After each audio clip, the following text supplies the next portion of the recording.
Yes. And we are live. We are officially live. So just get that. So this has been an interesting week. I mean, from where it started, we had a marathon. We had Invest Like a Pro marathon with you guys. And I really hope that it did bring a lot of value to you guys because I really did enjoy doing it. Most definitely. Just to acknowledge everybody, hi Instagram and hi YouTube. So now this week we have actually got that marathon that we actually were talking about. So now Neo was the one that was like, you know what? Let's just get this marathon going on. 2-hour event. So now, welcome and awesome to meet you, man. Yeah, man, like let's start from where it started. So I'd like to actually reflect, Lebo. I'd like to understand where it started with Koli as our estate agent.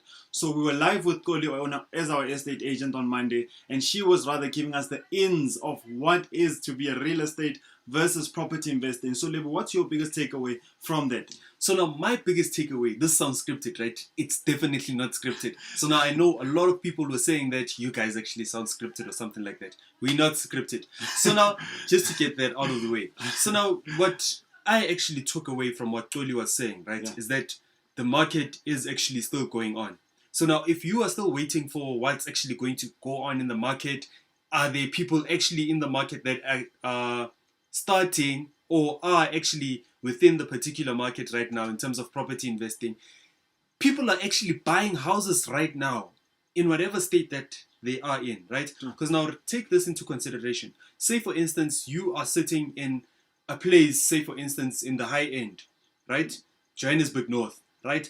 But now the problem is that you just got recently retrenched.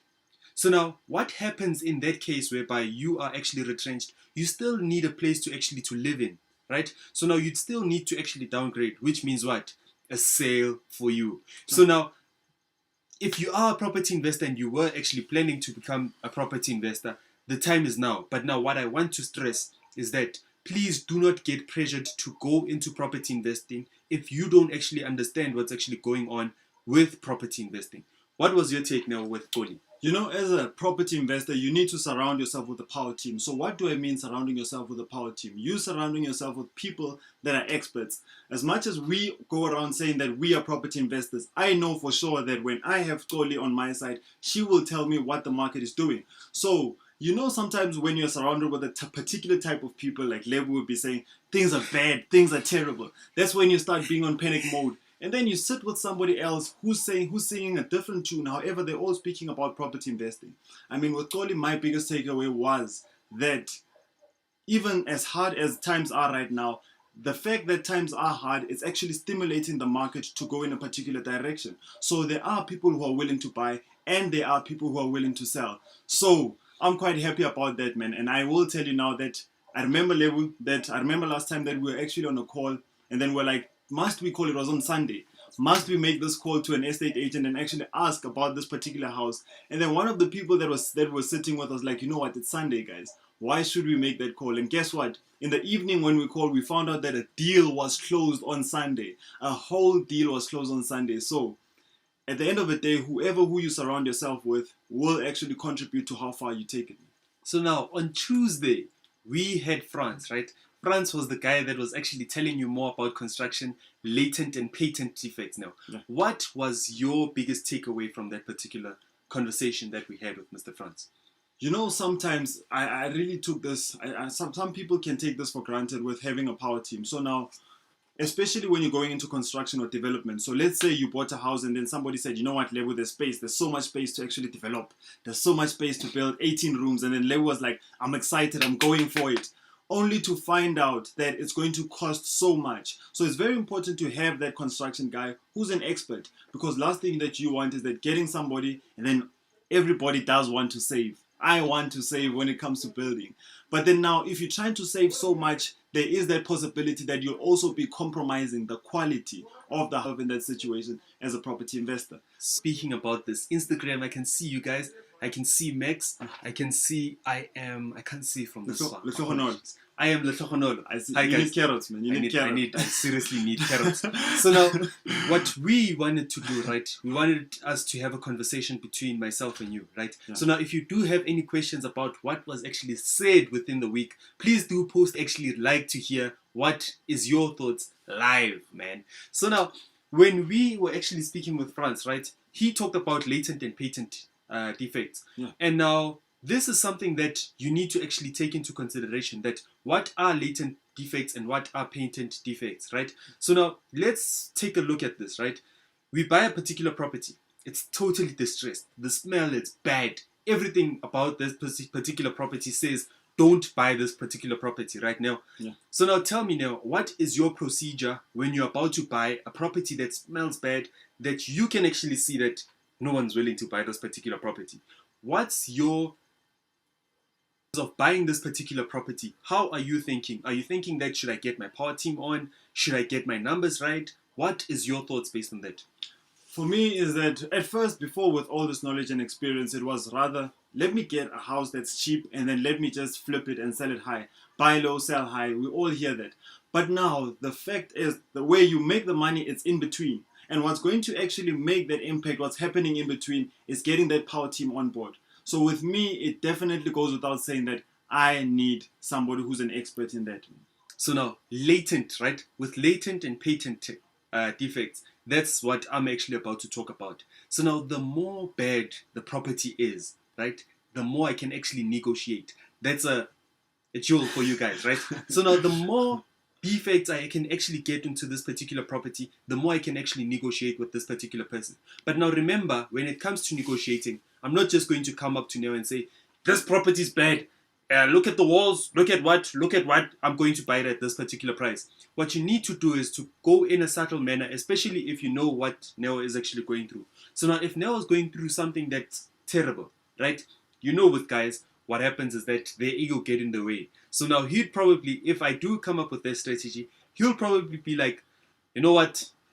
Let the banks take me to court. It's fine. I'm not selling to this gent. But now remember, when you're coming in a more calm manner and you are able to actually come to this particular person and negotiate with him, have a conversation with him, try to understand where he's actually coming from, that actually helps you in terms of using that as your gunpowder to actually negotiate this particular person. True.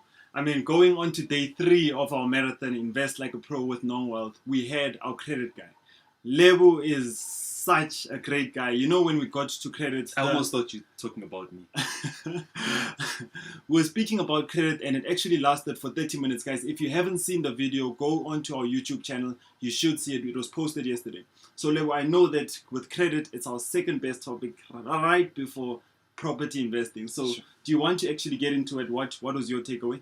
My biggest highlight from that conversation that we actually had was when he started talking about character, right? So now most of the time we look at banks as people that's supposed to be funding everything that we are actually going to be bringing, forgetting that a bank is also a business, right? So now if I'm looking at this particular bank and I'm saying that I need funding from this particular bank, the bank is going to be looking at me as an individual, how I'm spending my particular money, and how I'm actually receiving my particular money. So now say for instance, right, Neo doesn't work. He doesn't have any source of income. I'm sorry to use you, but he doesn't have any source of income, right? And he's coming to me and saying that, you know what, please borrow me $500. I'll give it to you the next month. Yeah. Chances are I'm not going to give him the money because number one, he doesn't work. How is he going to get that particular money? And me giving him that money, I need to then understand that this is a huge risk that I'm giving this particular person, because now, number one, I'm not sure if he does have any background in terms of him managing the particular funds, right? So now let's look at banks as now people that we are actually going to go to them and ask for funding for them. So now, number one, he spoke about character, right? He spoke about the person, how you actually using your particular money. What also stood out for me was that you needed to be healthy. In terms of your balance sheet. I like how he said that, right? You need to be healthy in terms of your balance sheet. So now, what that particularly means is that your cash flow that's actually coming in to your particular bank, what the bank is going to look at is that, can this particular person afford this 6,800 on a monthly basis if we do give him this particular property? So now also take that into consideration. Wow, I've said a mouthful. Now, you want to actually go in there. What was your hugest takeaway from that particular session that we had? I mean, my biggest takeaway, I really like that question that we asked him is what's the maximum number of cards that one can have? And he was quite political about it because he didn't say 1, 2, 3, or 4. We just wanted to catch him out, but he's a great guy. And I like how he answered it. Is that you can have as much accounts as you can have. However, you need to make sure that you know that when you're opening one, you know that you're going to use it for a specific purpose. So whenever you're using credit, you know that it's unlimited. You know that in terms of I can get X amount of cards because I know that I'm preparing myself. And I liked how he also talked about preparing, because when it comes to property investing, it's more of I can't wake up today and say, you know what, I'm going to apply for 10 houses. It's actually rather a process whereby I know that, especially what Lebo mentioned, that the bank is going to look, if I'm applying on my own capacity versus the bank versus my business, is that I need to know that in the last 3 months, I've been spending my income has been way more than my expenses. And I know that from their point of view, I'm able to take care of the bond. I'm able to take care of insurance. So because bank from their side is that they look at us in terms of risk management. How high are you of a risk? Yes. So now with that being said, we would actually like to invite you to the live. So now if you are on Instagram, please come live with us. Let's do this, man. Or if you do have a question and you don't feel comfortable with going live, please do post it down in comments. Even for YouTube, guys, if you do have a question, with regards to how we've been doing the Invest Like a Pro marathon, the floor is yours. So now, just while we're still getting those comments in right now, please do tell us, what are you looking forward to, especially within this particular business launch that you would be actually hosting?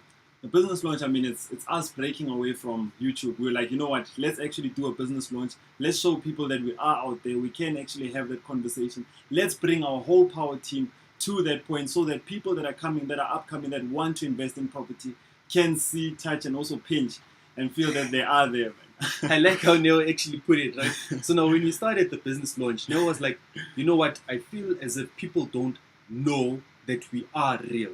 Yeah. Right? Real in terms of we do exist and we're not just some people that are on the webcam but now do not really exist. Yeah. So now he was like, you know what, let's just go live and see how we are actually going to go. So now that's the reason why we actually went to the Bryanston Country Club and we were like, you know what, if we are going to do this, we need to do it right.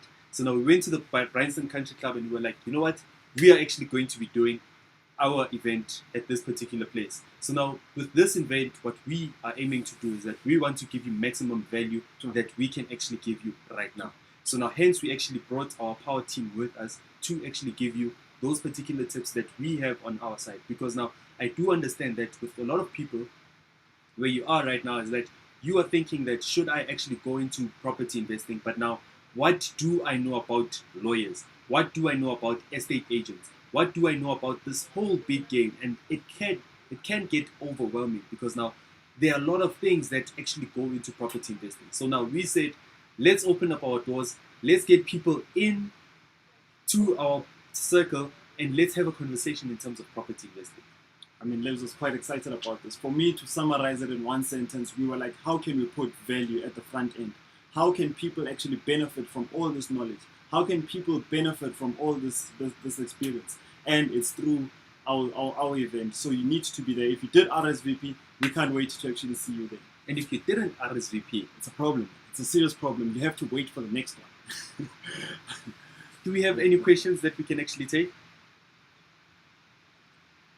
So Kagiso was like, last run, final run, one more day to go. So we'll definitely see you there. We're excited about this and we can't wait.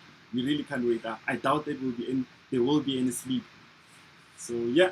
If there isn't any more questions, we would like to thank you for joining us for the live, right? Yes. So now until next time, see you then. Nong, signing out.